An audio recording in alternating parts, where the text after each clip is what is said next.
Matt, while I open this, you mind throwing something out there on Twitter? Yeah, I got it. Fun little 2-game slate. I love these. Me too.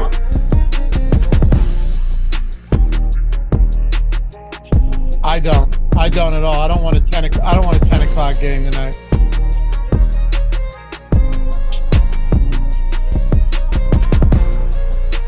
Yo, good morning, everybody. Welcome to the Stokastic.com NFL Strategy Show. A little special edition here. Not just your Monday morning showdown strategy show, but 2 games. 2 games with sub 40-point totals for Monday Night Football.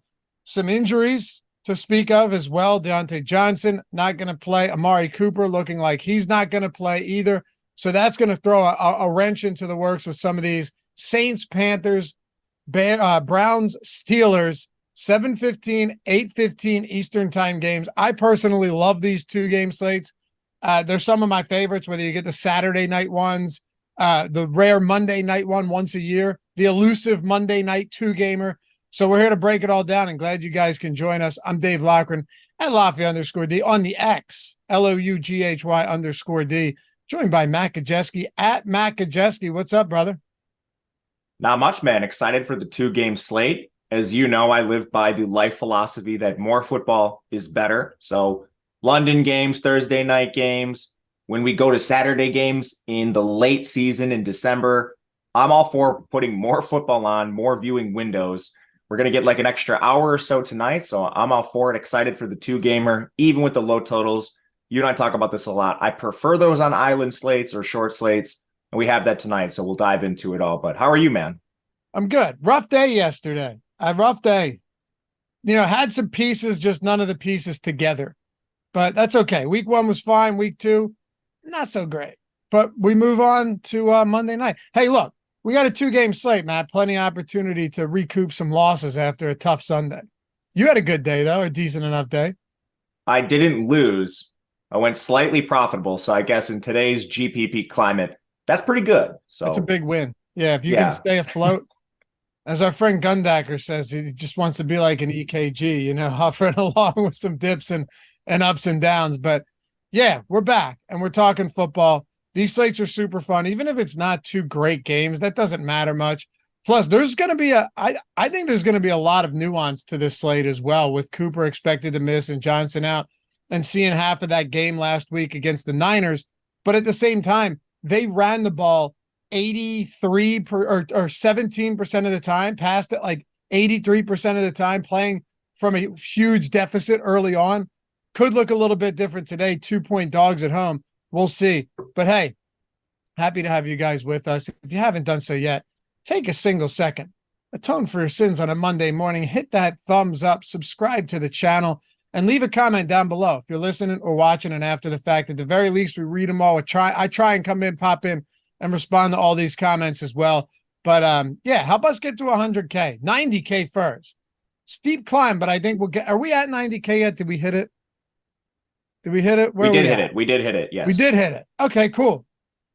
10K to go. Climb through the NFL season. I think it's doable. I think it's doable. But anyway, appreciate you guys here and supporting the channel and the shows. I know it's a little early for some of you. I got a lot of comments always. People like truck drivers and stuff out there driving at 6 a.m. on the West Coast, tuning into the strat. That's a great feeling. And also all of our podcast stuff, all of our shows here go in podcast form, whether it's Apple Podcasts, Spotify, one of these obscure, you know, archaic podcast platforms that you still listen to. We got you covered there too. But also podcast exclusive content. Every Tuesday, Ben and I do a single entry 3-max strategy show. You're not finding that anywhere else in the industry. We keep it under 30 minutes, only in podcast form. It's an extended version of the strategy show. And then Friday, Greg and I break down the afternoon slate as well for Sunday. You don't find that out there. Bookmark that for Sunday afternoon when things start to get squirrely like they did for me yesterday. But yeah, man. So we'll go position by position today. I think that makes more sense. There's, you know, when usually I look at this, I'll go like high end, mid range, low end. Not a lot of high end options today. I went and looked at some player props. You'll find this interesting, Matt. The highest the receiving yards prop in the entire game between Cleveland and Pittsburgh is 42.5 yards for George Pickens. That's the highest receiving yards prop on the game. Looks a little bit different though for the Panthers and the New Orleans Saints, because they actually have some guys. The highest there is Chris Olave at 68.5, Michael Thomas at 50.5. So there's a few, but then for Carolina, the highest I think is, yeah, you ready for this? Take a guess what the highest receiving yard prop is for Carolina today. 27.5. Close. 30.5. There are 3 Saints receivers with higher props than the highest one for Carolina. So just kind of throwing that out there so you guys get an idea of what type of pass catchers we're looking at beyond Chris Olave. And as far as running backs go, outside of Nick Chubb, you're going to kind of just be biting the bullet and playing some of these guys. So you ready to break this down? Yeah, man, let's do it. Make it happen. By the way, what the hell was Sean McVay doing kicking that field goal yesterday? Did you see that? They were down 10 and kicked the field goal as time expired. I have no idea, man. Well, I mentioned that because I was on the Rams -7.5 on Wednesday. They were up by 10 with 3 seconds to go. I was -7.5. Ended up losing that bet because Sean McVay kicked the field goal as time expired to lose by 7 instead of 10. Guy knows what the spread is. You hate to see it if you're on the wrong side. You love to Insane. see it if you're on the right side. Just nuts, dude. But anyway, let's get into it. We'll start at quarterbacks. All right, so your highest priced quarterback on this slate, 2-gamer, is going to be Deshaun Watson. And Deshaun Watson, I didn't think was that great last week. He was fine. You know, he threw 1 touchdown, 1 interception. Wasn't terrible, but he'll likely be without Amari Cooper today. And while it's not the best matchup, I guess it's not the worst matchup. I'm not sure how to feel about Watson. The defense carried him last week, but outside of that, you have Derek Carr, who clearly has the best healthy weapons on this slate with Chris Olave, Michael Thomas. Shaheed looked great last week, fine enough pass catching option at tight end in Juwan Johnson. And then you're getting into Bryce Young in a tough matchup against the Saints, and Kenny Pickett without Deontay Johnson. You have Pickett. We'll see what happens with Allen Robinson and Calvin Austin and Pat Freiermuth. But these are our 4 quarterbacks we're working with today, man. Where do you want to start this at? I guess we should probably start with Watson. I think he'll be the most owned. I don't think there's very much separating these guys in terms of upside, raw projection overall. I think Bryce is a bit under projected. We can talk about him in a second. But right away, I think it's an excellent slate to be contrarian, especially at the quarterback position, if a lot is going to be funneled Deshaun Watson's way. There are reasons to like him. I think he's the most mobile signal caller on this slate, but he only had 2 designed attempts in week 1. He had 4 scrambles, putting his rush attempts at 6. He's a good runner, so that's always live, even when he's just scrambling around in the pocket. So there is some upside there, but you mentioned no Amari Cooper. He played terribly from a passing perspective in the last game, and is a little bit noisy, kind of a bad weather game. He's been in a lot of those since he returned. His passing stats don't look good from last year either, but he did play like 1 game in a complete monsoon. So I'm sort of leaving the candle eye in case he actually does return to that 2020, 2021 form. But it's just been a long time since we've seen it at this point, and the Browns don't really seem intent on using one of his best weapons in his legs. So right away, I'm going to look at alternative stacks over Deshaun Watson and be kind of careful with how I play him. What do you think about that? And how are you approaching who I think is going to be the chalkiest quarterback on the slate? Derek Carr? I think it's going to be Watson. Oh, okay. I thought you were leading me to another player. Oh, yeah. I think it'll probably be Watson, but I am pretty interested in Derek Carr too, because like on one hand, you don't have Alvin Kamara. Taysom Hill wasn't really Taysom Hill didn't do all that much last game. And we saw a real connection with Olave. I understand there was a pass funnel defense and Derek Carr still only managed 17 points, but Michael Thomas looked pretty healthy. He's not expensive. Chris Olave looked great, double-digit targets. And Carolina, the fact that they're without J.C. Horn, that can't be ignored either. I mean, that is, that kind of was a staple of their secondary. Missing him, to me, seems like a big enough deal to say, all right, this matchup looks even better for Derek Carr today. If we're let's say this, if we're talking about what we think chalk is going to be, and I can pull up ownership in a moment, and Deshaun Watson against Pittsburgh in Pittsburgh, and I understand the Steelers looked terrible last week, I don't want to read too far into 1 week. It was bad. It wasn't as expected as it wasn't expected. I know Ben really liked the Steelers. A lot of people like the Steelers, and they just fell flat, got smoked. Watson probably should be chalk, but I don't know how far behind him Derek Carr should be, based simply on the fact that while he's not a mobile quarterback, I don't know how much they want Watson to run anyway right now. But even though Carr's not a mobile quarterback, he has far and away the best pass catching options on this slate, and arguably the best matchup with Horn out as well. Yeah, for stacks, I think he makes the most sense. But to your point, I don't think there's little separating any of these guys. So if you want to stack Carr with Chris Olave, I think this is probably going to be the second most owned quarterback and probably the most owned stack, with Carr directly to Olave just being kind of the cleanest pairing with a quarterback to an alpha receiver we have tonight. He should definitely be in play with this matchup on deck. I'm not scared of Carolina either, so I'm completely fine with Carr. But even beyond that, I'm very interested in Kenny Pickett. Me too, man. Yeah, and Bryce Young, honestly. I'm interested in them both. They both can run. And with Deshaun Watson kind of being neutered from a running perspective, I don't really think the rush attempts are going to be that different between Pickett and Bryce Young and what we saw from Watson. Pickett didn't have any designed attempts. He's probably not going to have many, but he can scramble, had great mobility when he was in college at Pitt. How much he uses it in the NFL still, I think, remains to be seen. Bryce Young has excellent mobility. I wish they would use it a little bit more. He only had one designed rush attempt in week one.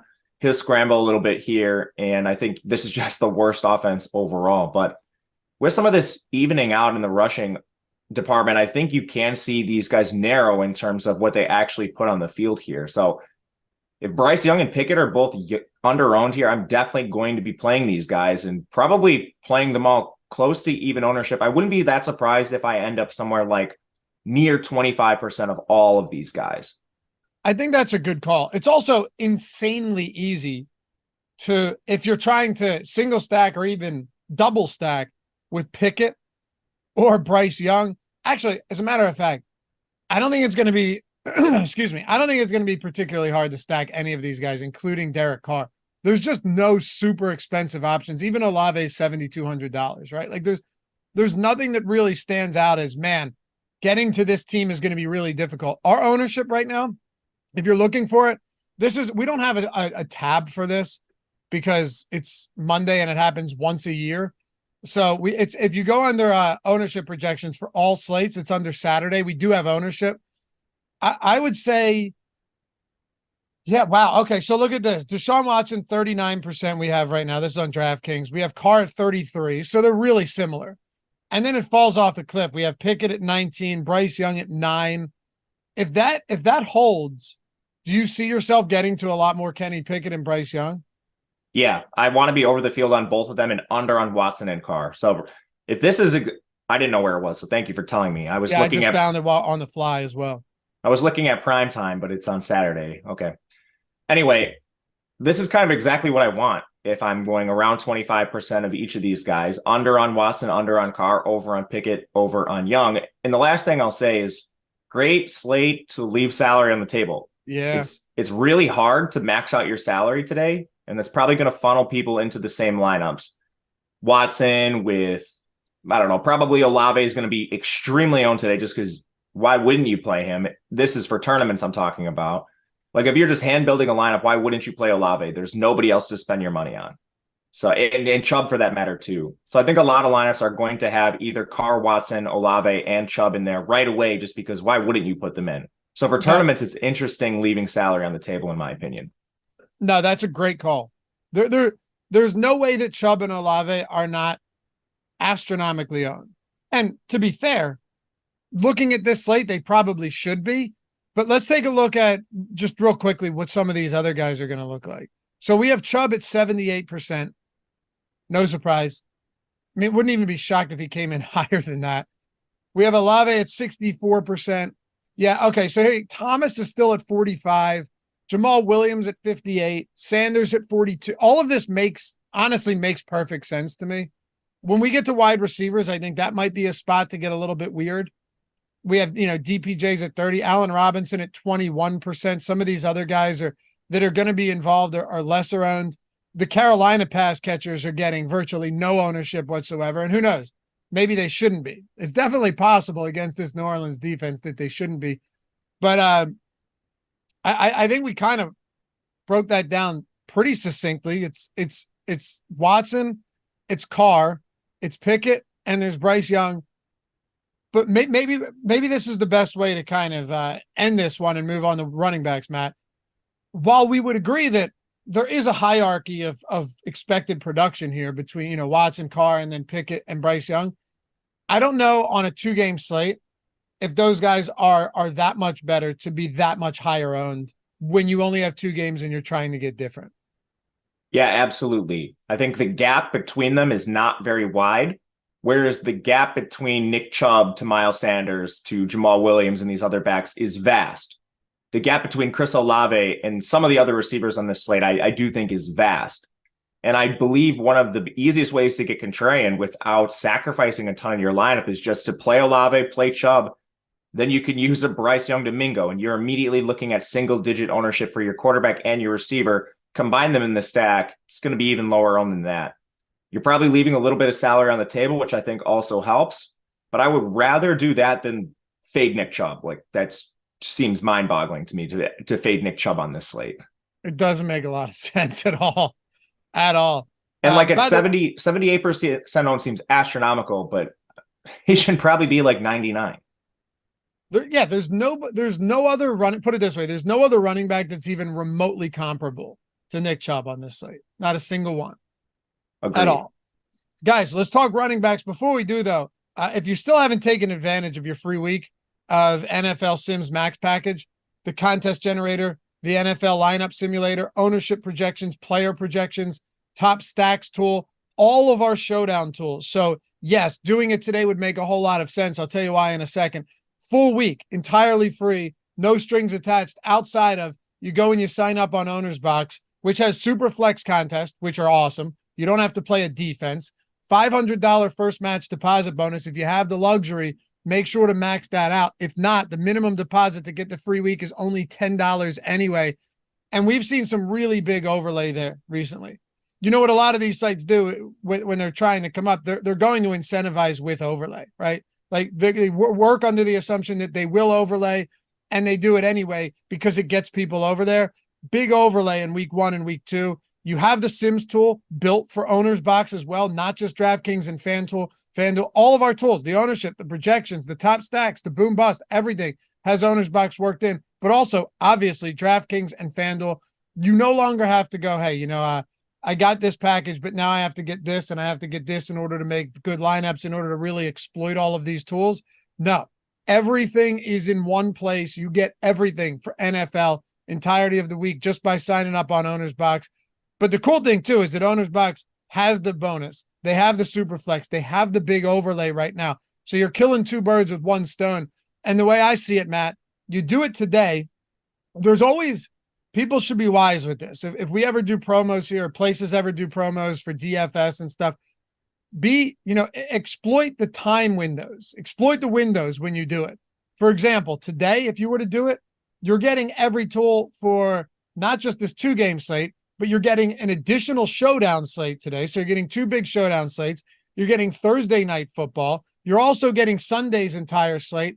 Plus you're getting Sunday night football, the afternoon slate. And then you have the tools for Monday next week as well. You can't beat that, man. No, absolutely. You should definitely be maximizing these and getting the most bang for your buck in terms of slates. I'm always thinking about that. And I think this makes a ton of sense here, especially with an overlaying. You're just setting yourself up for a big payday, potentially. Yeah. There's dead money in there. It's the best type of contest you can find. But yeah, link is in the description. You got to use the link or the one in the chat so we can find you and email you and give you your free sub. Got to use the link in the description and chat. Otherwise, we can't find you. But check it out if you haven't done so yet. You'll see it. It's the first one in the description, and Mike can throw it in the chat as well. All right, so running backs. Nick Chubb. I don't know how much we need to get into Nick Chubb here. The only real question I have now is, are you going to get weird with some of these backups? Like, are you going to have any potential Nick Chubb, Jerome Ford? Jerome Ford had an insane amount of work last week. He was wildly unproductive with it. 15 for 36 on the ground, wasn't targeted in the passing game. All 4 targets in the passing game, for running backs went to Nick Chubb, which is even more encouraging for him now that Kareem Hunt is gone. But I actually want to break down the Cleveland backfield separately from the rest because Ford was involved. He's getting no ownership. It's all going to Chubb, but Jerome Ford just doesn't look to be particularly good. He's just cheap and he's not owned. So I do want to talk about him as well. Yeah, absolutely. He makes sense in a slate like this for leverage in particular. I do think when games are hyper competitive for Cleveland, the game had a semi-close score, but they were kind of in control for the entire game. They had the luxury of giving Nick Chubb a break here and there. I think when games are hyper competitive, he does play more than Ford, especially with Ford being as bad as he was last week. But I mean, this comes down to leverage on a 2-game slate. If Ford's going to be involved even whatsoever, he needs to be considered on a slate like this, especially with Cleveland coming in as a slight favorite against Pittsburgh. I'm not scared of that front seven either, but I do think you can play them both for the purposes of leverage. If your tournament's big enough, I would specify that specifically. But to your point, I would rather do something like play Ford with Chubb to get contrarian than fade Chubb altogether and go to like Sanders and Jamal Williams and just leave Chubb out. This is not an approach I'm taking. I think I'll have Chubb in 100% of my lineups tonight. It's so hard not to, especially if Amari Cooper, who is expected to sit, especially if he is out. You're talking the clear-cut, bona fide number one playmaker in this offense, Nick Chubb. Arguably the best pure rusher in football, should be involved in the passing game as well. I'm not saying you come out here and your expectations are that Nick Chubb gets 15 targets, Matt, but I think another 4-5 targets, I actually think that's very reasonable to see something like that today. They talked about potentially using him more in that capacity heading into the season. And also, the whole Jerome Ford getting 15 carries thing, you have to think some of that had to do with game script. This game was at no times really competitive. Actually, that's not fair to say. They didn't have a big lead going into halftime, but Cincinnati just punted on every single drive. Nick Chubb, if this game is close, I can't imagine Jerome Ford is out there in the fourth quarter getting significant opportunities. Agreed. 100% agree on that. All right, so let's get into this mid-range where it gets kind of fun, actually.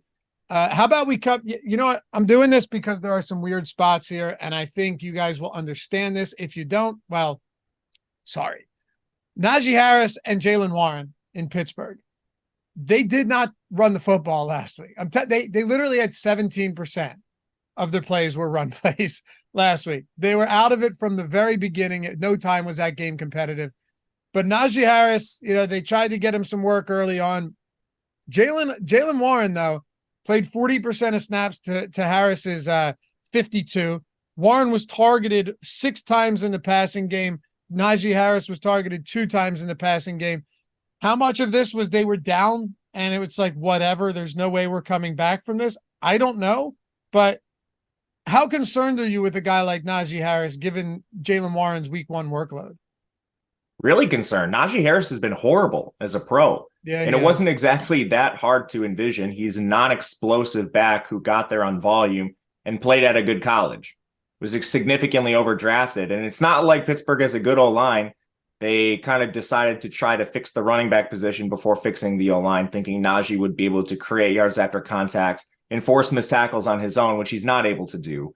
So right away, they are kind of sitting here with an asset, like a sunk cost asset. And I agree with them, rather than just slam him into the back of the O-line 25 times a game and get 2 yards when you need 3. They actually are looking for someone who's productive. And Jaylen Warren came out of Oklahoma State. He's been a very good pass catcher going all the way back to college. Najee can catch passes. He's always been able to do that, but we're talking like little dump offs and stuff here. I don't think he has a significant advantage over Jaylen Warren in the pass game either. This was a split last year. Jaylen Warren worked his way into one. It's been a split to start this year, and now we're getting a pretty large sample of Najee Harris being a timeshare back. He's not somebody I'm particularly interested in. It's a short slate, so I mean, I'm going to end up with some. But right now, I think straight up, I would rather play Miles Sanders. Do you think Harris is still the goal line back? My Probably, yeah. Early on is yeah, okay. He's bigger than Warren's not a big back, so no. that is an advantage for Harris. My assumption is he's still the goal line back. The problem is, how often is this Pittsburgh team getting to the goal line on a week-to-week basis, right? So I think that benefits him. If he falls into the end zone, what I'm saying, I'm not enamored with Najee Harris either. I think it's very tough to be after last week, especially seeing Jaylen Warren's involvement in the passing game, and seeing no real distinct, clear-cut guy. You know, there's a lot of teams where if they go down early, they have one running back that's still getting all of the work. That wasn't the case here. Snaps were split pretty closely at 52-40. But I do think Najee Harris, if he falls into the end zone a couple times, you'd want some of that as well. So I don't love him, but I'm not fading Najee Harris on a 2-game slate by any means. Yeah, that's where I'm at too. I would rather play Sanders straight up, but Najee's not coming in particularly owned either, which is a bit, I don't know if I agree with this. I think for tonight, you probably see Kendre Miller return for New Orleans, probably bumps down Jamal Williams ownership. And then it's kind of just like, all right, you play Chubb, you play Olave, you still have a ton of salary left over. Like, why wouldn't you just click in Najee Harris at the second running back? So I'm kind of agreed, interested to see where this goes throughout the day. If Najee actually comes in under-owned, then I'll probably try to get a little bit more of him. But if he comes in like 40%, I'll probably just try to pace the field. Miles Sanders. So he didn't have the most productive game in week 1. He didn't score. So when that's the case, generally you're not going to see your numbers balloon, but 18 attempts, 72 yards, but he was targeted 6 times, depending on where you look. Some spots will say 4. So I'm assuming a couple of those might've just been throwaways where he was the closest, pass catcher, but caught all 4 of his receptions. If you're going by PFFs, how they qualify a reception. No drops, fine in the passing game. That's the biggest thing for me. And this is my humble opinion, the only way that Miles Sanders has a good fantasy season, statistically, it's not going to be because he has 15 touchdowns. That's just not going to be the case. He's not going to have double-digit touchdowns, unlikely, on this Carolina team. It's if he remains involved and he remains efficient in the passing game, Matt. So I think last week, to some extent, was actually kind of encouraging for Sanders, getting 22 total looks, 4 of them coming through the air. 100% agree. Najee Harris isn't getting that many looks. And is the efficiency that much better for Najee Harris compared to Miles Sanders? Neither of them have a particularly good offensive line. Neither of them are expected to score a lot of points here. I'm not seeing a lot of differences other than Sanders has a better workload and Sanders catches more passes. So I don't know. I think straight up, I'd rather play Miles Sanders at this point. Chuba Hubbard's going to be involved here, but I honestly think the split here is a little bit better for Sanders. It's more on the range of 70-30, whereas in Pittsburgh, it's trending towards 50-50 or 60-40 at the best. What about Jamal Williams? This is a late news. Watch Live Before Lock tonight. We don't have a lot of information on Kendre Miller. I think he plays. I personally think he plays too, but honestly, I wouldn't be surprised if it goes either way. They've been cautious with him. I think they have big plans for him. I mean, this is a guy that got hurt last year in the bowl game. Or late in the year he tried to play through the bowl game and had to come out. So we're talking about a guy who had significant injury late in January, who tried to come back early. He's gotten banged up almost every time he stepped on the field for New Orleans. I think they have bigger plans for him in the future. So it wouldn't surprise me if they hold him out too, but I mean, the limited practice is encouraging. Just watch Live Before Lock. I guess we can approach this from both ways if he plays and if he doesn't. If he plays, I have a lot of interest. Jamal Williams is not good at football. And this could probably approach a 50-50 committee immediately. Kendre is a legit explosive athlete coming out of TCU. Jamal Williams is the exact opposite. When Kamara returns, it's very possible that Jamal Williams becomes the RB3 as far as snap share goes. For sure. I think he should be. The only thing last year that kept him afloat was he ran hotter than anyone. Maybe hotter than anyone I've ever seen as far as touchdowns go. Seriously. Have you ever seen somebody run that hot on goal line carries? No, in my lifetime, he ran hotter than anyone I've ever seen. Yeah. And don't get me wrong, Detroit has a good offensive line, but still. And hey, if you want to make the argument that Jamal Williams is a good goal line back, I'm not going to argue with you there. Some players have a knack to find the end zone, but he averaged just north of 4 yards per attempt. It's not like he was efficient at all. It was just, he had 17 rushing touchdowns last year on 262 attempts. 17 rushing touchdowns, Matt. which is just nuts. Also, one other thing here that concerns me. This is why I was underweight on Williams in week 1. The Saints have a lot of things that they like to do at the goal line. One of them being Taysom Hill. He can vulture. They have, other pass catchers that they can use here. Juwan Johnson is a legitimate red zone threat.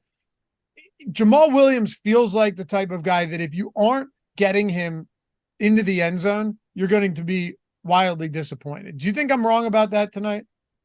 No, and this is especially if Kendry plays. I was even assuming if he doesn't play, Jamal Williams is someone that you kind of have to, he's going to be the guy, right? Well, who would it be? Tony Jones behind him? Tony Jones will be the backup. He had one carry last week. Tony Jones is not going to play. No, much. And Williams still saw 20 touches last game. But if Miller is active and they plan on using him even in some capacity, I think that really hurts Jamal Williams, at least if you're comparing him to the other running backs in this price range. Yes, 100% agree. If Kendry's out, I'm playing Jamal Williams. If Kendry's in, I will have less. How much Kendry Miller would you have, you think? Decent. I would be over the field for sure. I think Kendry probably comes in, if I had to guess, somewhere around Warren, maybe a little less, and somewhere between Warren and Chuba's projected ownership. So maybe somewhere around 10, 12. And I would want to pace the field on that. He's a better player than Williams. Timothy said 17 touchdowns, but not good at football. You heard what I said. Seriously, the guy was great inside at the goal line. He was phenomenal. But that team was constantly down I think Amon-Ra St. Brown had to have gone down inside the 5 like 20 times last year. They just had more opportunities than any team I've seen in a while to punch those balls in. I don't think at all that it's unreasonable to say Jamal Williams is not a guy that over the course of a season you would want as your lead back in between the 20s. Yeah, I don't think it's particularly close either. Like, I just ran a quick study, look at running backs last year that had at least 100 carries. Jamal Williams was 30th in yards after contact per attempt. You want to do forced missed tackles? He's not any better. I mean, this is a guy and this doesn't even account for players that were injured. Like, some players that are good at running back were hurt last year. Like, you rank the running backs in the NFL, Jamal Williams is probably like the 40th best guy, if that. And I mean, run some efficiency stats. Don't just look at touchdowns and box scores. You'll get the right data you need and the right answers. Jamal Williams is not a top 32 running back. Ivan said, dude, Loppy, Jamal was also good in Green Bay when he got opportunities. He wasn't even the was best not running good. back He was on a the team. backup in Green Bay. He wasn't. Aaron Jones, and he got drafted ahead of Aaron Jones, by the way.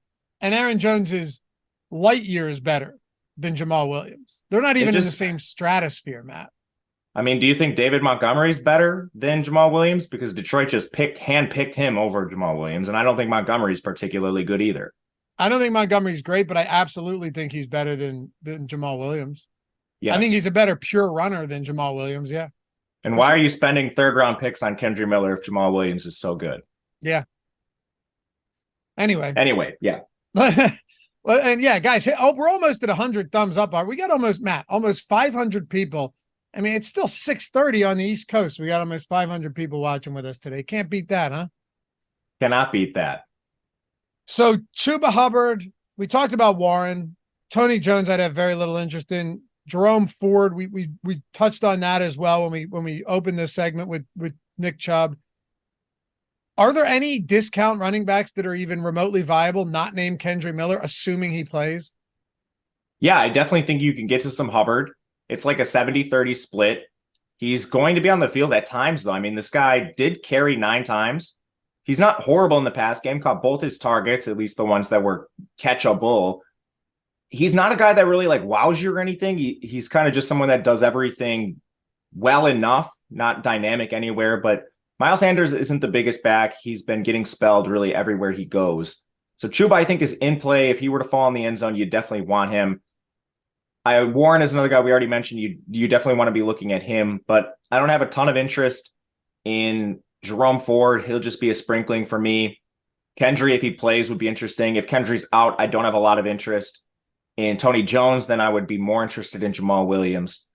But these backups, I'm kind of just sprinkling for the sake of being contrarian more than anything else, if that makes sense. Yeah, it makes perfect sense. Do you have any interest in getting weird at the running back position as far as like two running backs from the same team or anything like that? A little bit, it would mainly be with Carolina and New Orleans if Kendry's in, some with Cleveland, some with Pittsburgh. But I think my approach is going to be getting contrarian with my quarterbacks and my receivers, tight ends as well, and then just being heavy on Chubb, heavy on Sanders, and then seeing what happens with the New Orleans situation as we go through the day. Wide receivers. All right, gets even stranger at wide receiver. There's some weird stuff going on today. Amari Cooper is officially questionable, but doubtful. He's not expected to play. Deontay Johnson's already out. DJ Shark's questionable. Do we think he's going to play? Yeah, the right? most recent report was that he's going to play on a pitch count. So kind of worst case scenario. Oh, God. So then we have to try and figure out between like Thielen and Mingo and Terrace Marshall and Laviska Shenault. Yeah, and what snap count means. Are we talking 15? Yeah. Are we talking 25? I mean, all right. Well, let's do it then. Chris Olave at the top to me is far and away the best option. You know, double-digit targets in week 1, strong target share. Michael Thomas, I like him too. Michael Thomas, just, you know, the slant god. If the targets are there, the reception should be there. At 5,500, I think in PPR format on a 2-game slate with 2 sub 40-point totals, even like 7 for 80 could be really significant on this slate. And then you're talking about no Deontay Johnson. So it's Pickens, it's Allen Robinson, it's Calvin Austin and guys like that. And then if there's no Amari Cooper, Elijah Moore at 4,500 certainly looks good. DPJ is 3,700. Everybody is pretty much really cheap outside of Chris Olave. And I mean everybody. The next highest priced receiver outside of Olave, if Cooper sits, is $5,500 Michael Thomas. Yeah, I think this is why Olave could come in exorbitantly owned, even if, I mean, there's just nobody to pay up for. So I think there's a chance we're light on his ownership just because of alternatives. And then from there, like, I think probably the wide receiver 2 and 3 on the slate in terms of projection, as soon as we account for Cooper being out, will be George Pickens and Elijah Moore. They're both below 6K, so there's just no reason not to pay up at receiver here. With that said, there's some volatility here. I mean, Pickens has never been a wide receiver 1 in his career to this point, nor has Elijah Moore. Michael Thomas offers a lot of safety here, and I think for stuff like cash games, he's probably you guy you want in the lineup for exactly every single reason you said. It's once you get beyond these guys where I think you can really play the contrarian game because of all the changing roles due to the Cooper and the Johnson injury, as well as the Chark snap count for whatever that means. Man, looking at some of these stacks, it'd be like a Pickett, a Pickett, Pickens, Robinson stack. Obviously, we can talk about Freiermuth in a little bit. Deshaun Watson, DPJ, Elijah Moore, David Njoku. Shit, man. What about Bryce Young stacks? Adam Thielen and Jonathan Mingo or some Hayden Hurst? Is there any right way to stack these teams? You know what I'm asking by that? Like, is there actually a right? Usually when you're stacking a team, you go, okay, well, I want their top pass catcher first, and then I can make some adjustments, especially if there's one guy that's far and away the top option. With Olave and Michael Thomas, whatever, we can argue that. It is Olave, but you know what I mean. With these other 3 teams, there's no guy where you go, I need to have him if I'm stacking this, and then I can sprinkle in or mix in some other guys as the 2 or the 3. I think that's a good way to put it. Maybe the best way to do this is just like to break down the pecking order for these teams and where we think their ownership is going to come in and how contrarian and where the leverage might be. Because you mentioned New Orleans. I think they're particularly interesting because pricing on the slate, why wouldn't you play Olave and Thomas? Do we think Shaheed comes in like really low owned for that reason? Like there's just no reason to play him. All of your Derek Carr stats, you have no issues getting to Olave.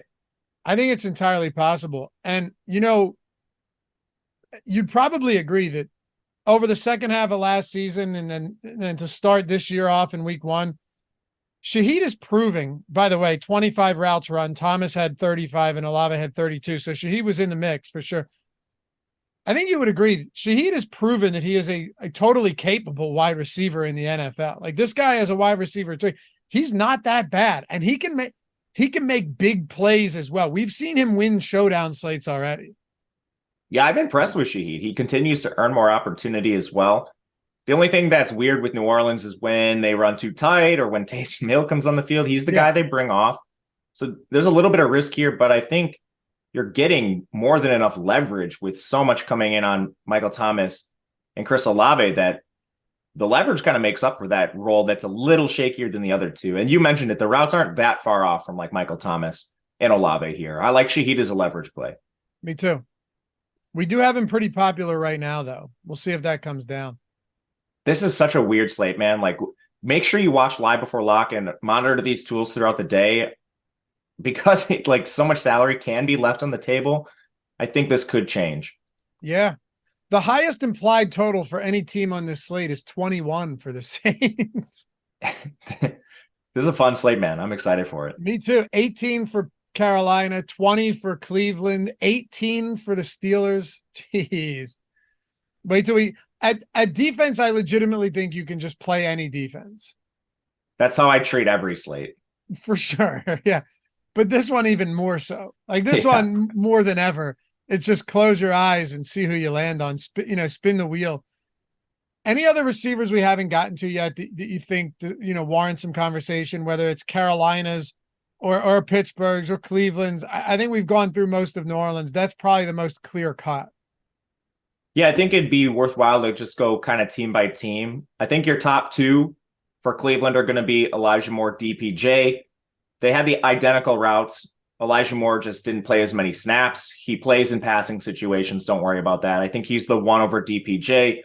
By the way, not to cut you off, Matt, but I actually do like both of them at their prices a lot today if Amari sits, because we've seen some of these other guys. David Bell has never carved out. He is still yet to carve out any significant role, even when they've had injuries.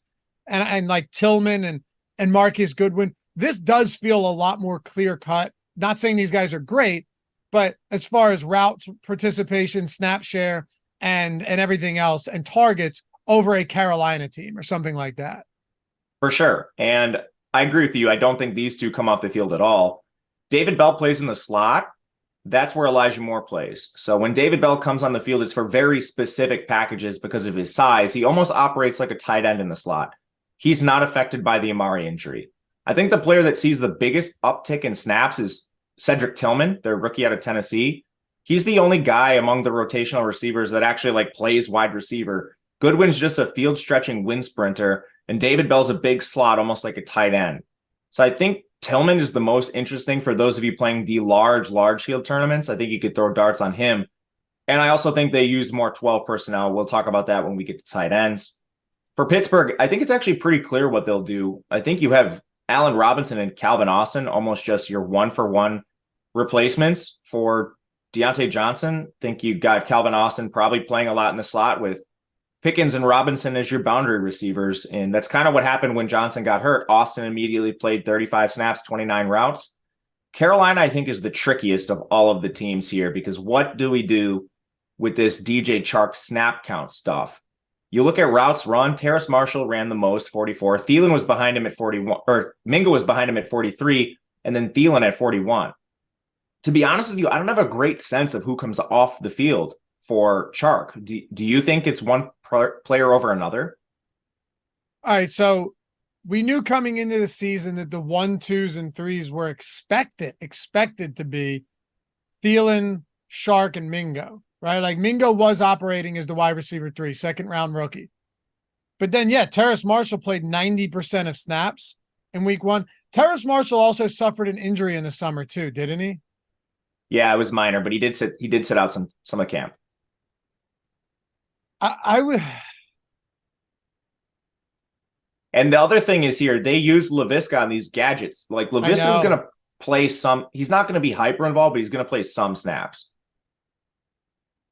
Like Smith-Marset won't be involved at all, so we know that. I'm almost tempted to say that Terrace Marshall gets a haircut, but still sees a lot of work.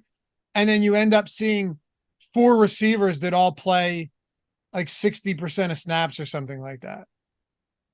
I don't know. I have no idea.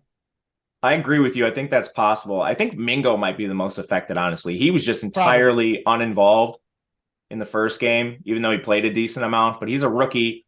And I mean, he has problems. He's hyper athletic, but he's never been productive. Like, he had a pretty bad college career. Some of that due to injury, broke his foot a couple times. So maybe he has some upside here, but now that I think about it, I think you're right. I think if Marshall played that much in week 1, he's been on this team for a while. Yeah, I think, you know what? I think you're right. We don't know, but I think it would definitely make the most sense for Jonathan Mingo to take the biggest haircut here. And we also have no idea what CJ Shark's snap count is going to look like either. So, that's true. Like, are you going to play any of him if he's active? No. How would you prioritize these pass catchers? Thielen 1, Marshall 2, Mingo 3. Yeah. I think Mingo might even be a distant 3 if Shark is active. I agree. I think they also play a similar game. Like, Mingo is a big size speed guy. Shark is speed's his calling card. Right. They really liked Marshall this offseason, but I feel like we hear that all the time with Marshall. So we hear that with Paris Campbell, with Marshall. There's probably a lot more that we don't have time to think about, but I know for a fact there's a lot out there. All right, and then how about Pittsburgh? This is probably, I think you're right, the best, most efficient way, at least for our viewers, to help you guys out. Hell, to help us out as well, because this is a strategy show. It's more a cursory look for us too, laying the foundation for a 2-gamer on a Monday. It's good to break all of this down while we're on the show and figure it out for ourselves. Pittsburgh, naturally you'd go, hey, Pickens is clearly the guy, number 1. How do we know that it's not Allen Robinson who leads the team in targets shared today? I think you could make some pretty educated guesses based on talent that's just a little noisy 1-game sample, but I think it's closer than people might anticipate here. And the targets last week is evidence of that. Pickens is awesome. He's a second-year player. And I think talent-wise at this point in their respective careers, he's probably the guy you want to bet on. But I think it's closer than people anticipate. And Robinson's probably going to provide a decent amount of leverage tonight. I'm certainly going to be playing him, not Xing him. I do believe Calvin Austin's the 3. He's a very small slot receiver. Pittsburgh's going to run a lot of 2 tight ends. When they do, he's going to be axed. And if Pittsburgh's leading in this game, I think you're going to see more of that, because for whatever reason, Canada wants to be a 1920s ground and pound attack with a really inefficient offensive line and running back, take the ball out of Pickett's hands. That's a worry for me with Austin, whereas I think Allen Robinson and Pickens are locked in. For sure. And also another thing about Pickens that I really do like today, when you have no Deontay Johnson, no real possession guy here. Deontay Johnson was the type of guy that he didn't get into the end zone last year, but he saw a ton of targets from Pickett. With Pickens, the one thing that I really like is if you're on a bad team with a quarterback who has yet to prove himself, or should I say a underwhelming offense, he is the type of guy that you can throw the ball up to and he can come down with it, Matt. Like, his catch radius is nuts. He makes some wild circus catches.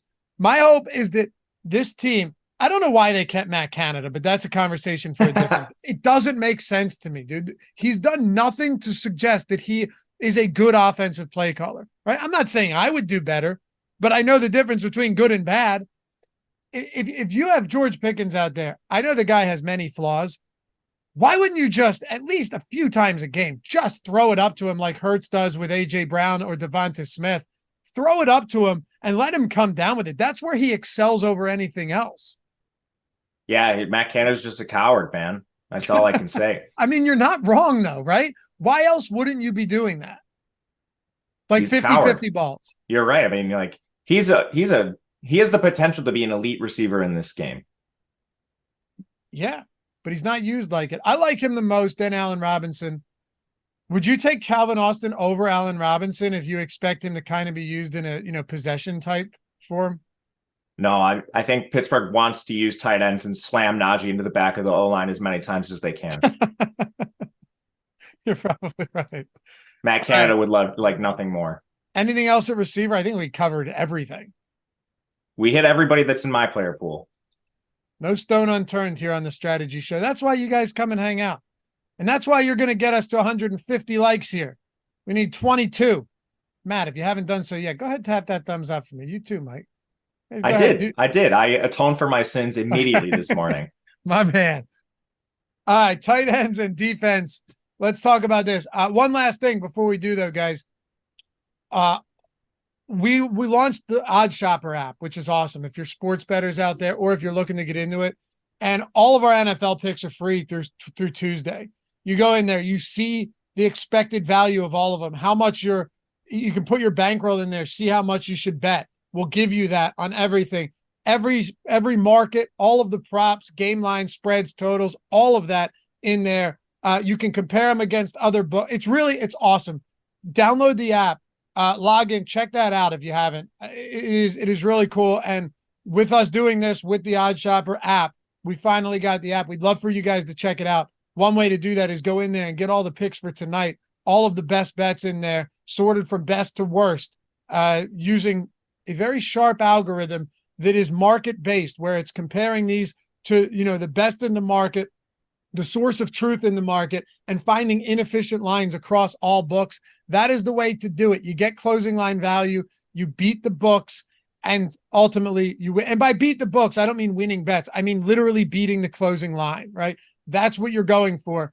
And if you're looking for a way to say, well, I don't have a ton of sports books accounts, I don't have money here or there, at Caesars, the link's in the description. Just turn your ad blocker off if you're going to sign up. When you click that link, Mike can throw it in the chat as well. If you haven't yet, go get free money at Caesars, because if you deposit, sign up, verify yourself, it takes 2 minutes, put $50 down on any bet. I told you guys, put it on that Falcons money line, was saying it all week. And that was before the money line went negative. It was plus 106 for a while. Go ahead, take that $50, put it on any bet. If you win, you get $250 in bonus bets, 5 separate $50 bets. If you lose, you get $250 in bonus bets. You're getting $250 in bonus bets. Whether you win or lose, you're bolstering your bankroll out of the gate. And mind you, if you win these bets, you can immediately withdraw. I wouldn't recommend it, because you want to be on as many books as possible to get the best odds, take advantage of that market-based approach. But if you wanted to, go for it.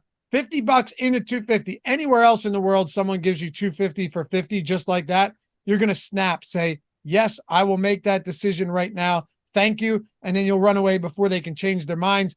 Right here, 50 into 250, link in the description and in the chat. If you haven't done so yet, taking advantage of that free money opportunity and added another book to your arsenal where you can start to shop odds and always make the best bets. Caesars, we got you covered there. And of course, you got to be 21 years or older to gamble. If you were someone has a gambling problem, please call or text 1-800-GAMBLER. Matt, if you had one bet, I know I'm throwing a curveball. If you had one bet to make for this game, whether it's a prop, whether it's a side, whether it's a total, is there anything that jumps out to you today? If people were going to go and use this Caesars promo and wanted a good bet. Yeah, I thought you were going to ask me this. My favorite bet on this slate is the Cleveland. I think anything like under 3 points. If you want to go money line and play this a little risk averse, that's something I'd like to. They have a massive advantage in the trenches here. I think at some point this year, that Cleveland defensive line is going to be talked in the same vein as like Dallas and some of the other elite pass rushers. Myles Garrett's impossible to stop. They have a major mismatch against the Pittsburgh Steelers offensive line. No, they're on the road. That worries me a little bit in a divisional game, but I'll still lay the points. All right. Cleveland -2. Win by a field goal, you win. Love that. Tight ends. Dave B said PTSD on Miles. Hey, fellas. Me too, buddy. Last year. It's not that bad. Now, do we have PTSD from seasons past where, we would talk about him often? Yeah, but man, the process was always there. Great offensive line. Just get him some opportunities. Come on now. This guy finished as the RB10, I think, last year, Matt. Almost 1,300 rushing yards, 11 rushing touchdowns. Didn't do dick in the passing game. But you'll take 1,311 any day of the week, right? He's a good pass catcher. He caught a ton of balls at Penn State. For whatever reason, Philly's just a little quirky with their running back usage. Yeah. So, by the way, I always get pretty nervous clicking Miles Sanders as well. I'm just throwing it out there. Pretty good season. All right, tight ends. There is no upper tier of tight ends. mean, there's really hardly an upper tier of tight ends in the NFL anymore. If we're being, am I wrong though? There's an elite tier. There's an elite tier.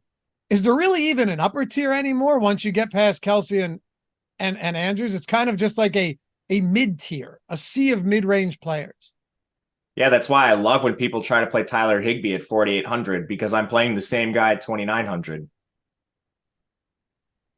Wait, who are you talking about? Harrison Bryant? Whomever it may be. I mean, any given slate, if you play Tyler Higbee at 4,800 and you don't play the exact same player at 2,900, like I don't know what to tell you. Yeah. So look, at this point, is David Njoku any different than that though? Than Higbee at 4,700? Like how much? No. He's athletic. He can make some great plays in the end zone, but from a target share perspective, Amari Cooper being out does change this for me, for sure. Like I think Elijah Moore and DPJ see the biggest, windfall there of targets. But what about Njoku, highest priced tight end on the slate? I'm a little surprised he's more expensive than Freiermuth, but not terribly surprised. Neither of them had great opportunity in week one. I think just going back to last year, you got Freiermuth a little bit ahead of him, but they are kind of this tier by themselves where they at least have like the requisite upside where they could break a slate. It just happens so few and far between with both of them where, on a main slate at 4,700, I'm probably never considering Njoku or Freiermuth outside of stacks. But here, as the top two options, I think you're really only competing with like Hayden Hurst. So yeah, I like these guys. Njoku specifically, Amari Cooper out, I do think helps him, just like you said. Freiermuth is the red zone option for this team. He's been a phenomenal touchdown scorer throughout his career with Pittsburgh.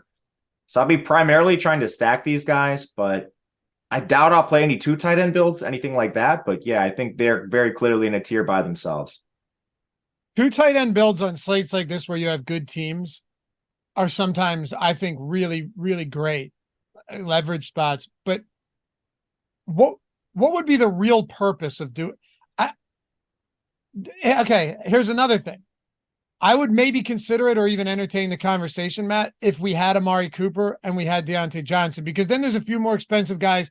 The target shares look a little bit less clear, and more targets are going to the higher price guys. But if they're out, that's 50% of the teams that are down their number one receiver, and then you're just playing cheap pass catchers anyway. So what will really? I don't see the necessity to get to any or many two tight end lineup builds.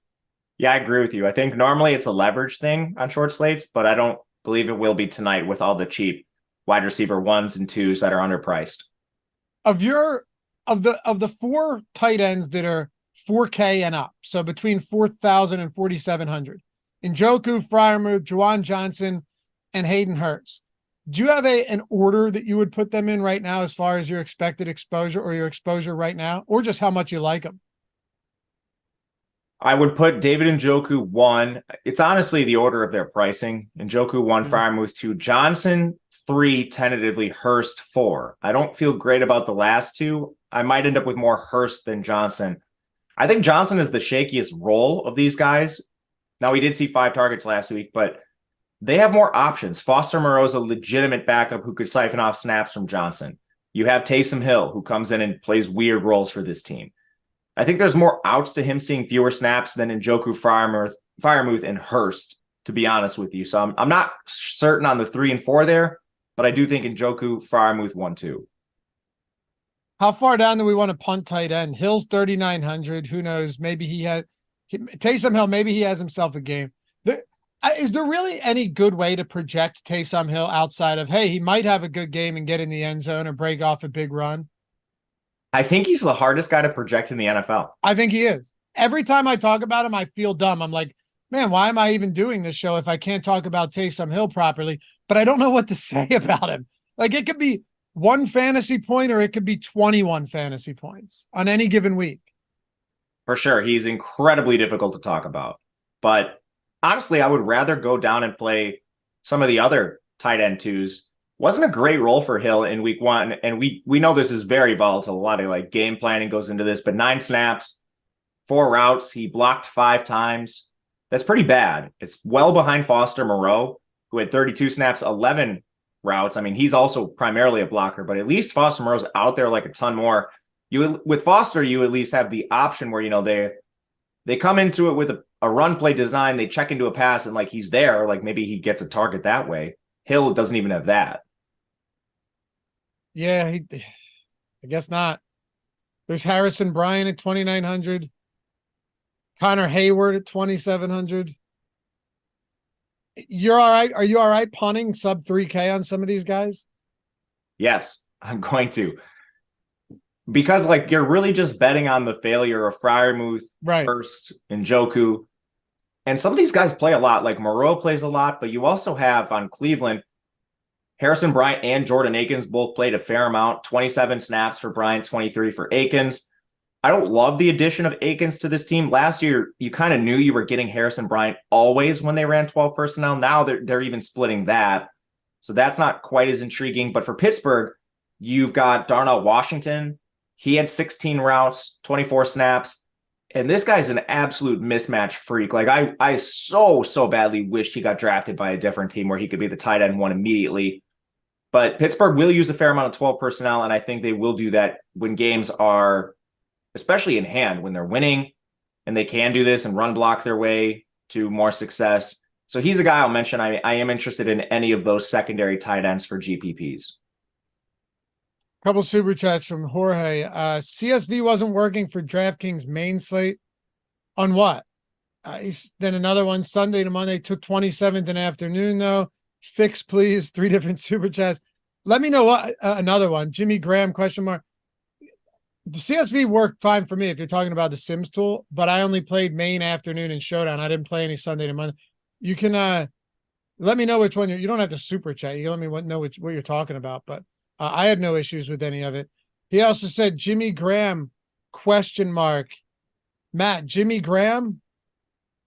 9 snaps, 2 routes. They had him blocking 7 times. Confusing. Like, why are you having basically a big-bodied 39-year-old receiver, Jimmy Graham? I don't know how old he is. He's old, though.